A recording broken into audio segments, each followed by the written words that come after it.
Well, good evening, everyone. My name is Nikki Zimmerman. I am the proud president of the Fairfax County NAACP, and welcome to our June general membership meeting.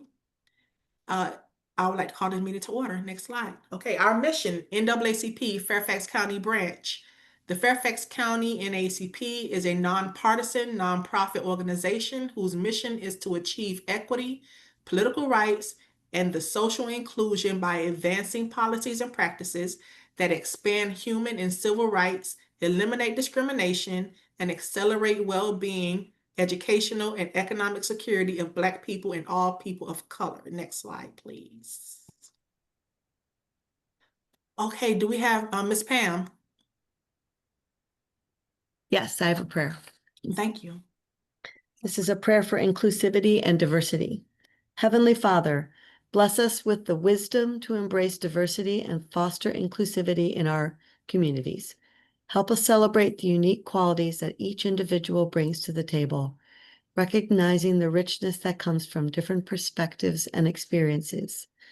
Guide us in creating a welcoming environment where everyone feels valued and respected, working together to build a society that honors and uplifts the diversity of all its members. Thank you for the gift of diversity and the opportunity to learn from one another. Amen. Thank you, Ms. Pam. Okay, President's report. I'm going to be very quick with the report. If you all get the newsletter, you see that this weekend on the 28th, we have a town hall that we are partnering with District 8. District 8 is Fairfax, Arlington, and Alexandria. We are doing a town hall on what the current policies and election, what is it, how does it affect the Black community? Some of you all will remember that this Congressional District 11, which is Fairfax County, we had ours on the 28th of May. So because we fall under 8th CD, which is a small part of Falls Church, we're partnering with the other branches. So we are going to have a town hall on Saturday from 2 to 3:30. You all should have seen there was a press release that went out, but we also sent it on constant contact. It will be at Roberts Memorial, I believe Methodist. Again, from 2 to 3:30. We are in preliminary, very, very, very preliminary talks with United Methodist Church for a MLK prayer breakfast. So we're looking at our long-term schedule for January, which would be our MLK prayer breakfast, and Religious Affairs will be leading that effort. We went to Gunston Hall last weekend and participated in their Independence Day, their Fairfax County Independence Day. And that was located, like I said, Gunston Hall, which was the plantation of George Mason. And we found out that they have found 80 unmarked burial sites on the plantation, and they are working diligently on finding the descendants of that plantation, of those markers, I'm sorry, the burial site. So we asked if we could partner with them in some kind of way. So I'm still waiting on word from that. Let me see what else. I believe that is all that we have. We had a wonderful college day. Daryl Allen and Tara Smalls, who are our co-chairs for the scholarship committee, they will brief you all in a little while on how the college day, came out. It was a wonderful day. We are taking donations. So if you all want to donate to the scholarship fund, you will you can go through PayPal as you all typically do when you donate, and note that it's for scholarship. We are doing scholarships every year, and we look forward to it. So that's all that I have right in front of me. Next slide, please. I think we're kind of pushed for time. So next slide. Sneaker ball. Nope, go back, because this is important. Sneaker ball, 18 October. 18 October. If you were with us last year, you had a funky good time. I know you did. We are running it back this year, October 18th. It will be a sneaker ball. It will be a sneaker ball, the rebirth of DEI. Please purchase your tickets sooner than later. Tickets will be sold out before time. So please, you can use the QR code or you can go to our website, fairfaxnaacp.org. For more information, we have sponsorship opportunities for you, for your organization, for your church, to be a sponsor of our event. We are also selling advertisements. So there are options to buy advertisements, which will include, I believe, quarter page, half page, full page, different prices to be added to our souvenir booklet. We are also looking for vendors to sell their product, their merchandise, whatever it is that they're selling. So please go out, get your tickets before they are sold out. We only have the capacity for 200 people to sit in there. And last year, if you remember, we hit it at 210 and had to add chairs. So please get your ticket and we will see you there. We will continue to push this as well. Next slide, please. Secretary's report. Good evening, everyone. Michael Bryan here, Secretary, Fairfax NAACP. I'm happy to report that our minutes for last month's meeting got just under the wire and were sent out with the last and final announcement for this meeting. So I hope everybody's had a chance to look at them, and I would entertain the making of a motion and a second for them to be approved, if there are no comments. Do I have a motion? I move that they be accepted as presented. This is Lenore Simmons. We have a motion. Do we have a second? This is Les Shockley. I'll second. Great. We have a motion and a second. All in favor? Aye. Aye. Aye. All opposed? The ayes have it, and thank you so much. Thank you, Rachel Luckenbaugh, our wonderful Assistant Secretary, for getting those done. And we'll continue to try to stay on track with them. I have one other note, Madam President, and that is that I was the one who pushed the ball up the hill to have us work with the first stage of Tyson's Corner for the wonderful play of the piano lesson, for which NAACP members got a $20 discount on their tickets. Unfortunately, the date was Friday the 13th, and the date lived up to its expectation. The rain came down so hard they had to stop the show because we couldn't hear what the players were saying, and then the electricity got knocked out. So anyway, it was a bust in that sense. However, we did have a wonderful reception ahead of time. We saw many of our members that we don't typically see, and for that I'm grateful. And for those of you who had to leave and get your money back, that's fine. I went ahead and got another ticket for another performance. It was absolutely wonderful. It's going to win a lot of Helen Hayes awards, I'm sure. And I'm really glad we got this community engagement with a local theater company. And that's my report.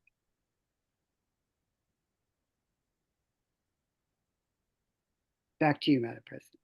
Thank you. Okay, next slide, please. I believe there's treasurer's report next. Okay. Next slide. Uh-oh. Nope. Go back. There's no slide for the treasurer. If you just want to Okay, say, sorry about we'll that. just do treasurer right now, and then if you can go back to the list of, yeah, right there. We'll do treasurers first. Hello, everyone. I'm Erica Scott, the treasurer. Currently, I'll just be really quick. All of our accounts are in good standing, and we are compliant as it relates to our annual financial report. And we are in the second quarter. Things look as if they are moving smoothly, and we pretty much have a good look ahead based on our financials. And that's the end of our report.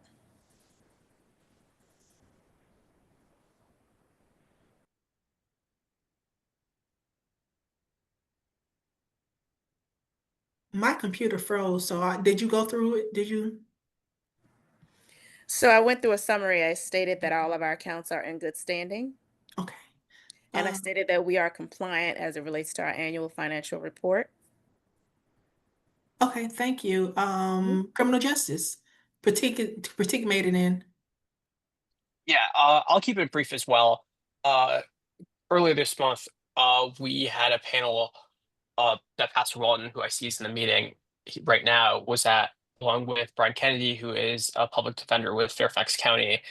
We talked about a range of topics, starting from what happened tragically to Timothy Johnson, uh, with him being shot by Fairfax County police while being unarmed. We talked about how the county responded to that by having an EAT, having several committees set up to handle foot pursuit policies to make sure something like this wouldn't happen again. Unfortunately, FCPD didn't really follow the process when gathering community input, which led to a breakdown of trust between these committees and FCPD's decision-making processes. So we had this panel and we discussed it. And currently, Matt and I are working on next steps. We are drafting letters to the Board of Supervisors and are planning to hold discussions with them in the near future to discuss how we can prevent future breakdowns in processes to ensure the community is listened to, and more importantly, to ensure unarmed people don't keep getting killed in Fairfax County. But that's the top line main topics I have for now. Thank you. Thank you. Education. Oh, I'm sorry. Oh, education. Good evening, everybody, and thank you for joining us. My name is Marquis Smalls, and I'm co-chair of the Education Committee with Sujatha Hampton, who's currently celebrating her 30th wedding anniversary, which is why she's not here with us tonight. Education, just to keep it brief, we're looking at celebrating the summer and starting the school year off with a State of the Schools conversation with Dr. Reed that we're scheduling. We will let you know when that event is on the books and scheduled so you can RSVP and join us to kick off the school year. And we are also, as the Education Committee, seeking any input from any particularly 18-year-old high school seniors or anybody that's above 18 years old to come join us and give us more input into what you're dealing with as education impacts your lives, so that we can also add that to our advocacy agenda and just bring in more perspectives of young people who are actually dealing with the current state of education as we know it. So anybody on this call that might know young people in the 18 and above range, young adult range, please bring them our way so we can actually engage with them and get them involved in helping to advocate for their own education programs. Thank you.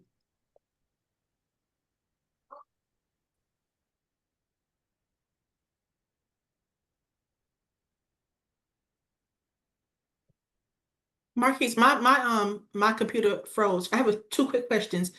Do we have a topic already selected for that conversation with Dr. Reed? Do you have a kind of idea of what you guys gonna be talking about? Yeah, the topics would be to first follow up on all the data that she presented in the last meeting that we had in the first State of the Schools address. The second phase of it would be to also get her new vision that now includes the collective bargaining agreement, as well as how that's going to impact the school system throughout the next school year, because that actually goes into effect on July 1st and will change a lot of the dynamics and the ways that the school system operates.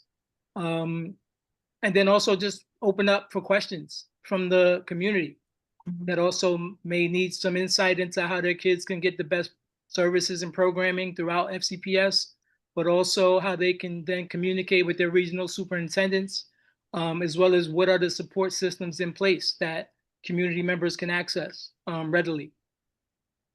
For the kids to get their input, is there some kind of way, and I guess we can talk to communications later, is there some kind of way we can do like a general inbox for that particular event where we can take either anonymous or they can fill out a comment card and we can have that on file somewheres?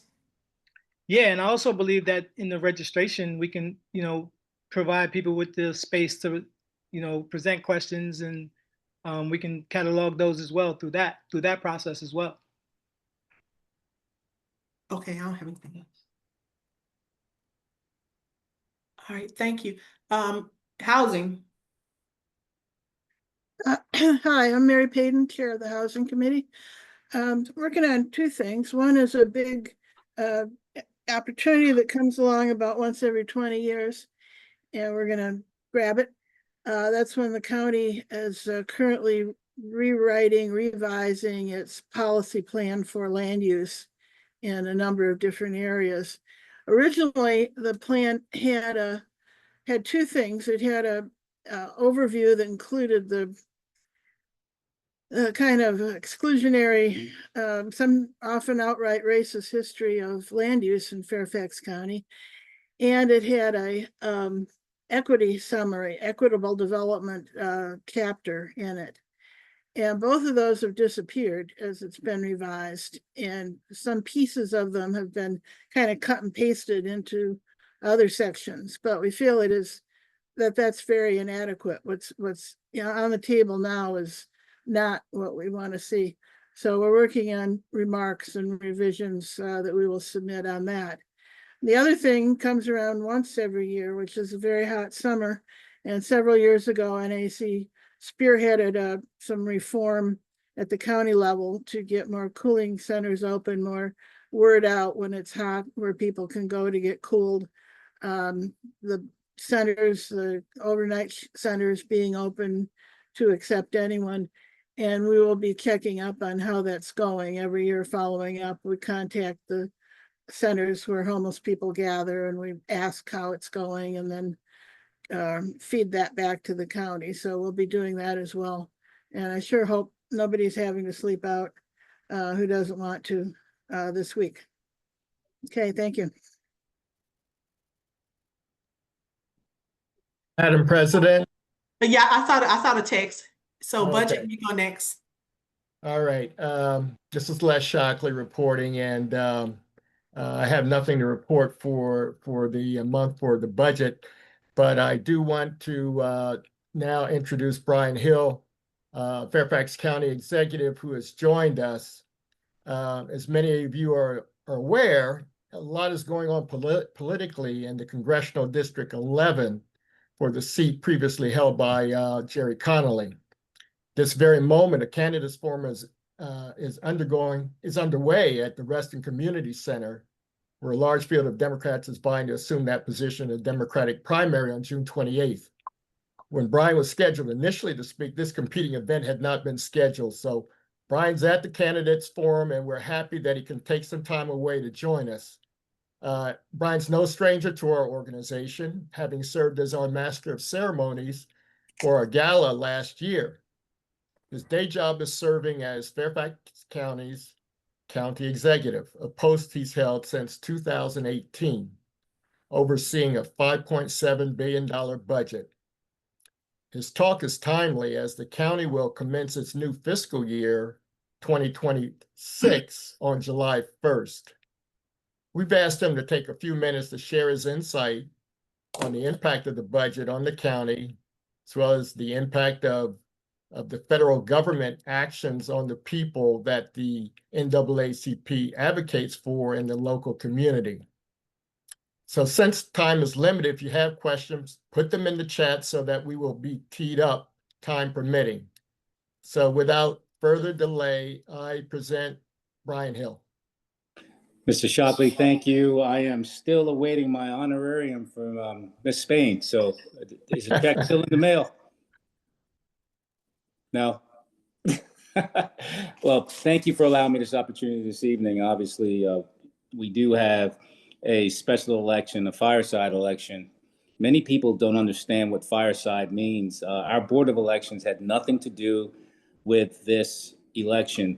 This election today, we had over 1,000 people in our government center, as well as having a Board of Supervisors meeting, which ended at about 5:30. I quickly ran over to Reston at 6:15. I did what I had to do there. Now I'm sitting in somebody's office. I'm going to speak to you this evening. The budget for fiscal 26 absolutely is something that's very different. As you know, schools are about 51% of our budget. They requested a $270 million transfer this past year. The premise of that $270 million transfer was to get 7% increases for teachers. As you know, the Board of Supervisors believes that compensation is key and critical to retaining a good workforce. Unfortunately, I was able to only provide them with $120 million, which meant that they had $150 million deficit from what they proposed. Unbelievably, they were able to carve out enough to provide a 6% raise to all teachers and 5% raise to all staff that were not considered teachers. In my humble opinion, that's somewhat of a success. However, looking at what they had to redo in their budget, I'm still going through that process now.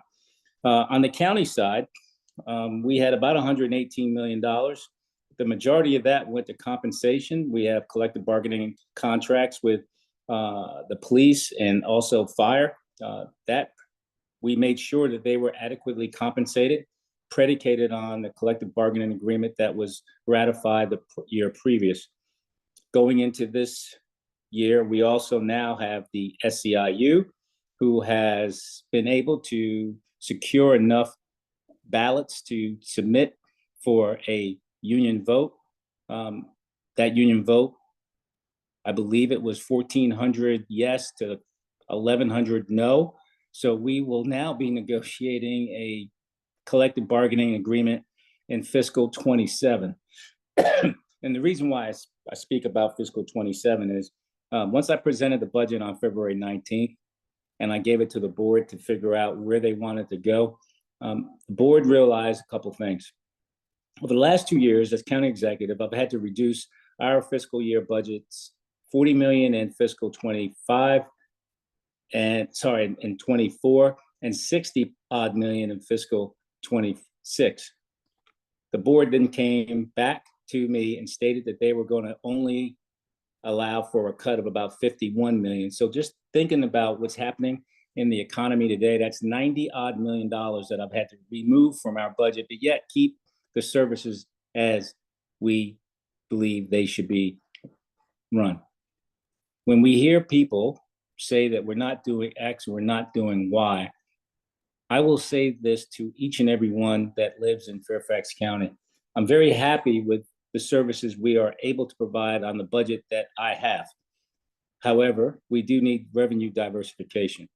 The Board of Supervisors allowed me to put together a plan with their approval to move forward with a meals tax, 4% meals tax.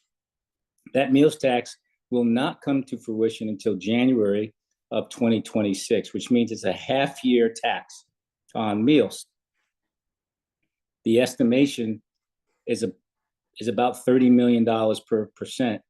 So we will get 60 million because it's only for 6 months. We plan for this year, which we're able to predicate a tax rate decrease. Going into next year, I'm hoping that the board does the same, as I will be negotiating for a collective bargaining agreement with SEIU. That has to commence by January 1st of 2026 to be part of the 2027 budget. So fiscal issues are going to probably be in the forefront in my next budget presentation. However, when you look at what we're doing, we're still AAA bond rated. We're still the best run county in the United States, according to NAACP and all the other government entities that monitor us. Our MEI score is 100, which is unprecedented because we look at all things that we believe in. So that index score takes account of everything that we do in this county. I'm very proud to say that we are moving forward with affordable housing. We were able to put some additional funding towards affordable housing, but I will tell you and everybody on this call, my goal now is to develop a new plan that will augment affordable to also have attainable. I have 40,000 jobs according to the Economic Development Authority that are open, and I need to find people and attract people to come to Fairfax to work in those positions. It's not only about health and human services, it's about everything that we do here in Fairfax County. If we're able to bring folks here that are able to put in money into the economy, we will then have enough money to afford the things that we can offer our folks to become more accessible and equitable. And that is our One Fairfax policy. The Department of Economic Initiatives was started to create the opportunity to find funding to allow us to, believe it or not, to garner more revenue to ensure that we can continue to move forward with our health and human services portfolio. It takes a lot to run this county. We have 12,000 residents. 12,000 employees. We have 9 magisterial districts. We have a chairman of the board, and we have 1.3, believe it or not, 1.3 million people. Don't believe that we are a county that is not growing in size. Our housing is now on for, I believe our housing opportunities are about 18 days before sale. 18 days. That is still a healthy market. When I'm looking at our economic diversification and the ability to understand what's going on with our commercial properties, we have a 20% vacancy rate. Doge, believe it or not, and I can't say this with a lot of with fact, but our vacancy rates are actually dropping a little bit because we're getting more lease ups and vacant commercial space. I'm believing that has something to do with the president doing what he did to the federal workers. The federal workers who are no longer working may now be employed by private industry doing the same work. I can't quite put my finger on it as of yet, but we're still looking at it. My fear, though, is that we've had over 200,000 either federal workers or government contractors that live in Fairfax County. When I start seeing the housing cool, that's going to tell me that they're now no longer employed, and we're going to have to redo and rethink and reshuffle what we're moving forward to do with the commercial space here in Fairfax County. We have an astronomical amount of residential housing starts. If you come to the Sully district, next to the Wegmans, there's a place called Sully Place. I believe it's 300 apartments and townhomes that's just popped up on the side of Route 28. I believe the chairman and a group of folks did Telstar groundbreaking for affordable housing. We are doing what we need to do to ensure that we have a equitable and accessible place. And that is what we're doing in Fairfax County. When you look at the budget for fiscal 26, again, a cut over $51 million. We provided $120 million to the Fairfax County public school system. So their budget is $2.5 billion. They were able to give 6% increases to their teachers, 5% to their staff. Juxtapose that, my team got 2%. Compensation for that will happen in July 1st. It was 2% COLA. We do have longevity increases and step increases for some staff, but not all of us get that. On average, I believe we did as best what we could do. The one thing I would say is I cut 208 positions and did not lose one employee to a RIF. The reason why I say that is I work with scalpels. I don't work with hatchets. I don't work with chainsaws. I try to strategically think out what next year is going to look, as well as what other years are going to look like. That is what you're getting from your county executive. Mr. Shockley, I think we're going to have more questions than me going over a budget that I'm really not working on anymore. I'm working on a 27 budget, to be quite frank. Our projections looking in revenue, meals tax, we got to hit the mark. Our revenue for our property taxes are probably going to be about another 4% increase. My big problem in 27, again, is going to be collective bargaining and understanding what the schools want. When I look at Doge, and I'm going to just talk about Doge and what's going on in 1600, I can't quite understand what the rationale is. However, I am putting things in place to ensure that if those employees need to work in Fairfax County, we have opportunities for them. We have ample jobs that are still available and opening. I'm hiring a director of legislative affairs right now. I swear to you, I got 200 federal employees that applied for that position. So when I look at what's happening around the economy and around the Commonwealth, and what I've said to our governor, if Fairfax goes down with revenue, the entire Commonwealth goes down, because we provide we get 22 cents back on approximately every dollar we send to Richmond. That means 78 cents goes elsewhere, and it does not come to Fairfax County, it goes elsewhere. So if our economy starts to go down, which I'm fighting very hard to not let it go down, and so is the Board of Supervisors, we will have a significant impact. But I do not see that as of right now. But next year's budget is going to be very difficult with all the things that are going on. Today, I had conversations about grants that I can't apply for because of our trust policy. I heard Ms. Payton talk about things that we took out of the comp plan. They were strategically taken out so we can continue getting grants for homeless, for unsheltered and affordable housing. If you want to put them back in and we don't get the money and we don't have the revenue to get there, then please, please, please realize that we can't do everything without having a little bit of strategic creativity to get what we need to get done. If the federal government wants to give us money, I have to figure out ways to get it, because we have a significant need. Our population right now, our second largest population in our county is Asian. Our third is Hispanic at 16%, African American at 8%. We can't leave them behind. Our Alice population is about 27%. That's asset limited. We cannot continue to allow these young people and older people to be in that situation. So we got to do more workforce development. Everybody's getting tied up in these words that the president has put into his edict. Well, what I'm trying to do is weave a plan to allow us to get what we need and continue to do the One Fairfax concept. Thank you. Thank you very much, Bryan. If you can stick around, we'll take some questions. And one question I had to do with housing, and I know it touches on Mary Payton's area. We've been advocating for the 10,000 affordable units by 2034. And during the course of your talk, you mentioned a different number. Is it being redefined going forward, or is that plan for 10,000 still a feasible goal? Well, the plan was to have 2 pennies allocated to it by 2027. Obviously, I won't be able to get there.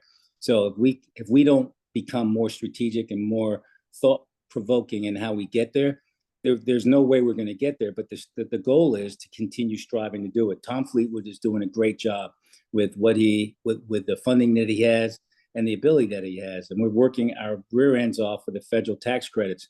But guess what? If they are strings attached to the federal tax credits that go against the trust policy or how we do One Fairfax, then we're going to have to figure out other ways to access the funds to allow us to get the affordable housing. I mean, it's simple. So I created the Department of Economic Initiatives. That is DEI. I do have a CEO who is a chief equity officer. They didn't catch us with the way we reshuffled the deck until just recently. With now they're putting really pointed things into their grants.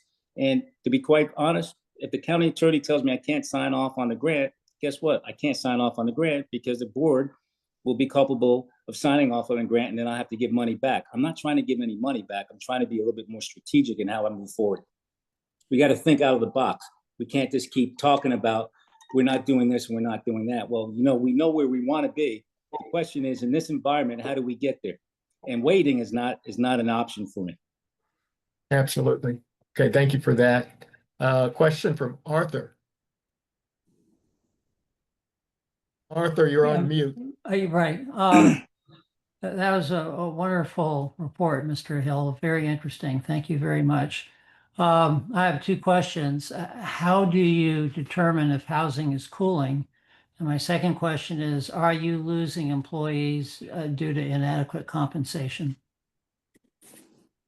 All right, housing is cooling. So currently our housing market is about 16 to 18 days on the market. I think many places in the United States would kill for that or die for that. My thing is that we don't have enough housing. If we had enough housing, it would be more like 30 days on the market because people would have choice. Right now, we're still having bids and we're getting over market. So I don't believe housing is cooling at all. Losing employees for adequate compensation, that's ebbs and flows, because I think what we have in Fairfax County, we're a very desirable place to work for many reasons. Currently, right now, I have a telework policy that allows folks to be in the office 2 or 3 days a week and at home 2 or 3 days a week. We're still pretty productive. When it comes to salaries, we're still pretty productive, because as we look at salary compression, if you're below the 95 percentile in that position class, we tend to get you up above that number. So we're pretty competitive with that. Have I been losing staff? Yeah, because many of our staff time out at 25 or 28 years and they want to retire. I'm getting close to that as well. So I guess when I leave, you'll have another county executive, and you'll ask me why I left. I said, because I'm older and I'm ready to retire. That is a key to what we do in Fairfax County. Our team stays a long time. My average length of stay in Fairfax County today is 13 years. When you take the 28-year employee and the 0-year employee, and you come at 13 years, you're pretty good. Great. We have another question from Mike O'Brien in the chat. Can you explain to us what you're referring to as the trust policy? Why don't we do this? Mr. Shockley, I'll send you the trust policy, which was created by the Board of Supervisors in 2020, and it's dealing with our concerns with ICE and our immigrant population. Okay, that'll be fine. I appreciate that, and I'll get that to Mike O'Brien and to the organization. Okay. I see no more questions in the chat, and I want to make best use of your time and want to thank you again for taking the time out to spend with us. It's been very informative, and we want you to keep up the good work. The NAACP looks forward to its continued partnership with you as it's had in the past and in the future. We look forward to that as well. Well, I appreciate that, Mr. Shockley. Is Nikki on? I believe she is. I have another question. All right. I'm right Sorry. here. Hey, Nikki, how you doing? Hi, Bryan. Okay, so here is a question. Again, this is from Ms. Vanderhoff. For the fiscal year 2027 budget in regard to schools, the contract for the majority of SCPS staff is set for the next 2 years. And so can we count on funding to fulfill the contract being factored into initial budget planning? Well, the contract is funded. It's the contract for any collective bargaining is predicated on if we have accurate funding. So if they need $2 and I only have $1, the answer is no. If they need $2 and I have $3, the answer is yes. So it's basically predicated on the funding that we get from our diversification of our revenues. So that being said, I understand that the superintendent had a 7% contract and she predicated that on $270 million. We were able to get her only up to 120, but she was able to do 6%. I don't know what it's going to look like next year. I'm hopeful, because as the county executive, I've been here 8 years. 5 budgets have been fully funded. That was with Scott Braybrand. One budget was COVID, and the last year's budget and this year's budget was not, because the amount that was requested was the largest ever in Fairfax County history. 270 and then 254 back-to-back years. I do not have that funding for that. If that's what's going to come to me again this year, the answer is absolutely not, but that is the choice of the Board of Supervisors and how I construct the budget and what they would like to add and take away to ensure that Fairfax County Public Schools get exactly what they need. The last 2 years, they've asked for 270 and 254 million. The year prior to that, I believe Scott Braybrand asked for about 130 million, and we got him to 121. And I tweaked how his capital improvements plan was funded to ensure that he had the funding that he needed. It's about partnership, and it's about working within what we have. I can't make money off the money tree unless the money and the water's growing. Thank you. Candid response. I'm gonna tell the truth. You know me. Okay, so how's your time? I'm good. I got another. I'm watching the debate on my phone, on my other phone while I'm talking to you. I'm just making sure I'm plugged in. I'm multitasking during this presentation, sir. All right, so I see Arthur again is up. Very quickly, Arthur. Mr. Hill, after the first 12 months of the meals tax, how much do you expect meals tax revenue to increase each year after the first 2 years? So it's about 33 million on the first 1%. Then I got to discount 3 million for administrative costs. Then I got to discount another for a dealer discount. So I'm about 28 million on the first percent. And then I should be at 32 million on the next 3%, hopefully. And if that comes to fruition, if you do the math quickly, that's about 118, 120 million bucks. But after the first 2 years, how much do you expect it to increase? I don't have a projection on that. I'm trying to get through the first year, sir. Once I have a gauge on the first year, I can probably start articulating what we're going to get. But we projected 30-ish million dollars per percent. And since it's a 6-month, it's going to be implemented in January, and that's obviously 6 months, we're looking at about a 58 million, 57 million dollar increase coming to us, which allowed us to reduce the tax rate. Thank you very much. You're welcome, sir. Okay. I think that covers it. And I think we've covered a lot here. And again, Bryan, we appreciate your time. Oh, it's my pleasure. Anytime, sir. And I'm sorry, today was a rough day. You guys can't have these meetings on board Tuesdays and fireside chat thing days. You can't do that to a person. I've been working since about 6 o'clock this morning. All I can say is we were first. But we appreciate it. We're just glad that you were able to take the time and My manage pleasure. to squeeze everything in. My pleasure. That's what we do for Fairfax County. And I want to say thank you to the NAACP. Thank you to Nikki. Thank you to Evelyn. Thank you to you for allowing me this opportunity. Anytime we need a chat, I'm here for you. Just send me a note, text me, call me. Thank you. Thank you for all you do. Okay, you take care now. Take care now. Bye-bye. Bye. Back to you, Madam President. Yes, thank you so much. Okay, we left off at Mary. Did you do housing? You did? Okay. Deshane is here. So Deshane or either Jazz, can one of you do Freedom Fund? Hey, family, how y'all doing this evening? Hey, Deshane. It's so good to be on this meeting. Thank you all for having me. Very, very thankful. I put together a bit of a snapshot. I'm just gonna quickly run through this really quickly. For those who don't know, yes, again, my name's Deshane. Chairing the Freedom Fund Gala, but I could not have done so without the wonderful assistance and help from Miss Jasmine Carr and Evelyn Spain. And thank you all for having the vote of confidence and trusting me in doing it. So, without further ado, currently as of today, one table has been sold along with 8 individual tickets. Currently gross $1,850 and $1,746 in net sales. So it's currently where we're at. So I believe Madam President talked about 200 seats to fill. So of course we have some work to do. But being that it's summer, naturally the ticket sales are going to be moving a little bit slow to start off. But I have confidence that we'll be able to fill the room up just like last year. So let's see here.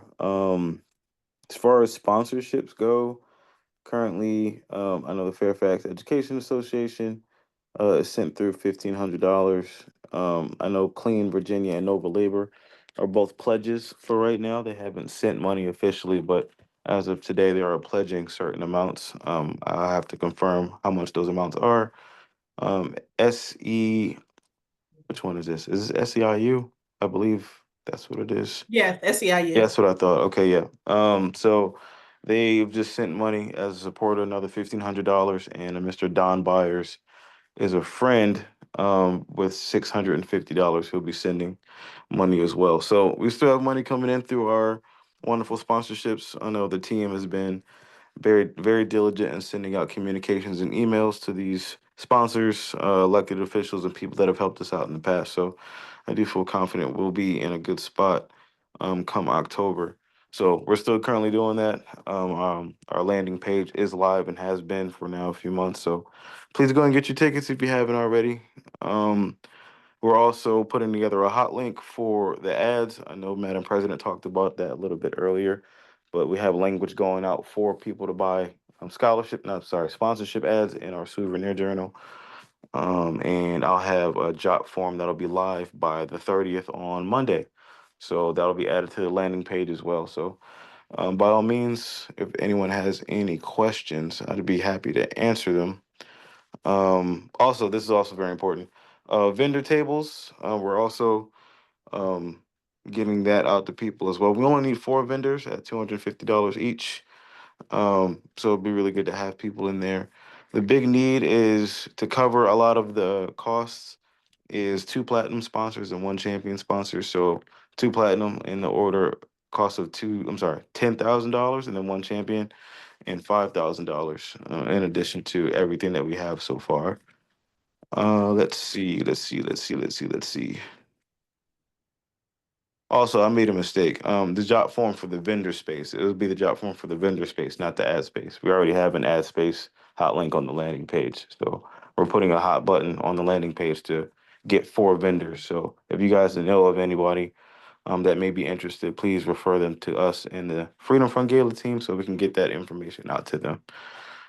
Let's see. Other than that, we're still okay. And yeah, I think that's about all the updates that I currently have.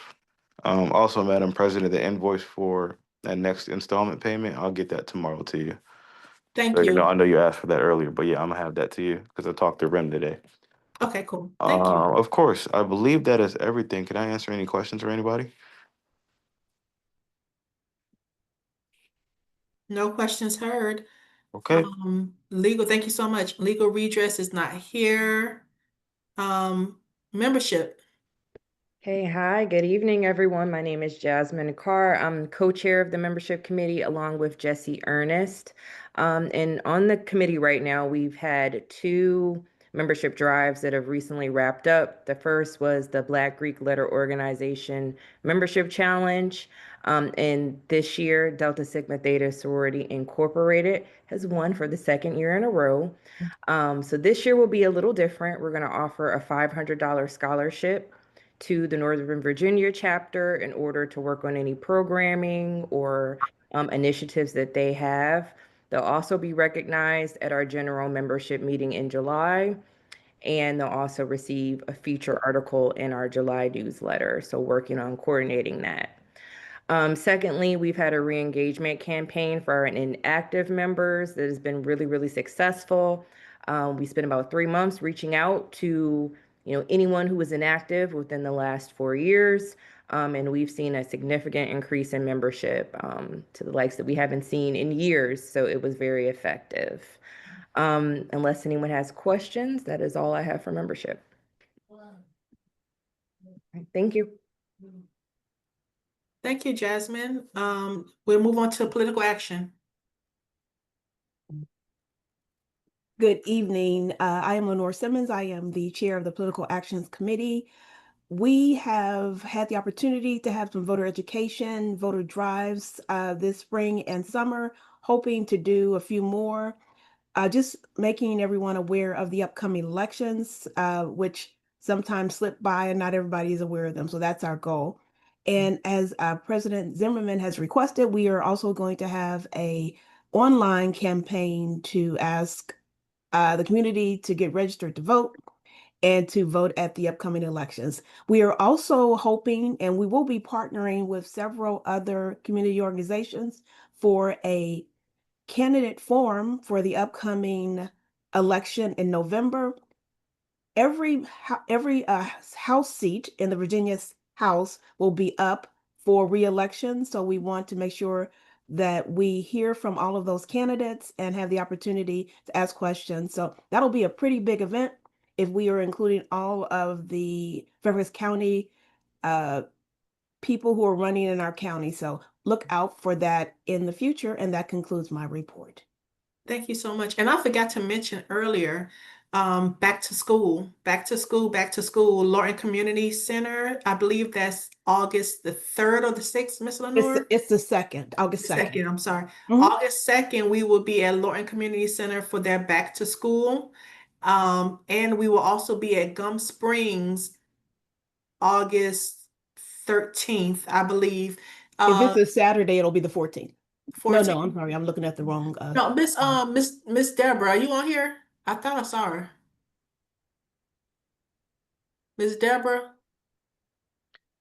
Well, I think it's on the weekend, I believe so. So it's But probably August 16th. okay. So to be clarified later, because I know it's one of those teams. But we will be at the Gum Springs one weekend, and we will be at Lorton Community Center at the top of August. And what we plan on doing is giving out school supplies. Miss Deborah, what day is that again for Gum Springs? I'm sorry, I'm at church, but it's August the 13th, Wednesday, August the 13th. I'm so sorry. Thank you. What time? It's in the morning. Okay. Okay. August 13th in the morning. So what we plan on doing is giving out small, very small school supplies, a composition notebook, pens, pencils, something small like that, because we know other organizations will be giving out backpacks and drawstring bags and so on and so forth. So we will be there. If you would like to volunteer to sit at the table and help pass out, back to school items, please let Miss Lenore know on her email down here, politicalaction@fairfaxnaacp.org, so that she can set up what shifts we all work and who's going to be where. Thank you. Okay, religious affairs. Okay. We had 2 events this month. We had the cleanup at the cemetery site at Bull Run on June 7th, and we did a great job of cleaning up, and we have 111 grave sites that are marked, and it was all ready for our Juneteenth commemoration, which was last Saturday. And it was a very nice commemoration. We had elected officials talk, and then we walked over to the cemetery and had a ceremony there, and then we had an ice cream social, and I think it was very nice. So it would be nice for more people to come. Next year, we have the daughter of one of our members is a Girl Scout who's doing her Gold Award, and she's going to be creating a path through the cemetery and also have interpretive signs. So next year it will be even better. So I hope you'll come. Thank you. Any questions for religious affairs? Okay, we have scholarship committee. Daryl, I see that you're on camera. So would you like to brief us? Yes, ma'am. Okay, go ahead. Yes. So my name is Daryl Allen. I'm a member at large and also co-chair on a scholarship committee. And just want to talk about our College Day event that took place on June the 7th at Gum Springs Community Center. Overall, the event was a success. We awarded scholarships to 3 outstanding students. We had strong participation from the various military services, almost all branches of the military, and over a dozen universities. Many HBCUs and also many of the universities was also located in the DC metropolitan area, including Baltimore. Dr. Michelle Reed, who was the superintendent, she also attended and spoke briefly. I want to give a shout out to Miss Tara Smalls. She hosted the event. She did an excellent job, and she really ensured that the event went smoothly. But I will say, while the event went well, though, we did identify some areas for improvement. We're going to get together later this summer and just kind of have a discussion about the lessons learned. And I'm pretty sure that next year the event is going to be a lot better. But I do want to thank everybody who supported us, who came out, who participated, who attended the College Day event. And I'm pretty sure that all the high school students that either won a scholarship or they stopped by to get some food and learn more about the local universities and the military branches. I'm pretty sure all of them really enjoyed it. So pending any questions, that's it for me. You have one for Secretary O'Brien? Thanks, Daryl. Oh, I'm Yes. sorry, Tara, you had something you want to add before Mike? No, just thank you, Oh. Daryl. That's Tara, the co-chair, and she did do a phenomenal job. And I'll tell you this, she and I were there the night before College Day, setting things up, and she was rocking and rolling. She had, you know, this the show of events, the I think it's called a show of events, the showrunner. On a show. Run of show, thank you. She did a phenomenal job, and I tell you all really very, very quickly, I talked to Daryl first. He was the first person on the scholarship committee, but I went to Tara and I said, Tara, we need to do something for Michelle. And I gave Tara just kind of brief, you know, we want to honor Michelle, make a scholarship in her name. She was our Michelle. She was the glue that held this branch together for many, many years. And I went to Tara. I said, Tara, we need to do, you know, we got the money. We have money for scholarship. Tara did the darn thing. She came up with she and Daryl came up with the questions. Tara took it and ran, and she gave it the true essence of Michelle's legacy. If you look at the questions that were asked on there, that was really what Michelle embodied. And she really took it and as the young people say, made it do what it do. So much, Tara, and we just excited about, you know, what's to come out of the out of the scholarship committee. Okay, I take it. I hand it to Secretary O'Brien, and thank you to everyone who came out to help. Secretary O'Brien and Miss Evelyn was handing out baskets, so they were on our basket committee, and we had some great volunteers. So, Secretary O'Brien. President Nikki, you just stole everything I was going to say, but I do want to say that there's no need to apologize or say that it's going to be better next year. I don't know how it could have been any better than what we did this year for the first time with such a short window to get it all pulled together, to create the, you know, the terms for the how it was all going to work. Tara, it was amazing. You did a wonderful job as MC. Everybody I talked to was thrilled, and we had a lot of representation, as Dale, you said, from the not only the military but a lot of academic institutions. It was fun, and Deborah, if you're still on, Gum Springs Community Center was a wonderful place to have it. It was just perfect, as far as I could tell. It was absolutely perfect, and the food was amazing, but the people interaction and the well-being that we got from the community for putting it on was great, and the kids who won the scholarships were so impressive. So it was a very inspirational event, and my hat is off to all of you who participated in making it happen. Absolutely. And before we close out, I have to tell you all, we did not get any kids, you know, doing submissions. I'm not in the education field. Tara is, and Daryl is, but I was so scared. I kept saying, Tara, we haven't gotten any kids yet. You know, we don't have anybody to give the scholarship to. And she said, well, Nikki, you know, she broke it down when, you know, kids typically do scholarships and they do all these things. And for it to be our first time, and with the amount of time that we, you know, had to put this thing together, Tara got us 11 students to do the to do the packets and do the essays. For a first time, that was phenomenal, because I'm telling you, I told Tara and I told Dara, I said, we don't have any kids. We don't have any kids. You know, what's going on?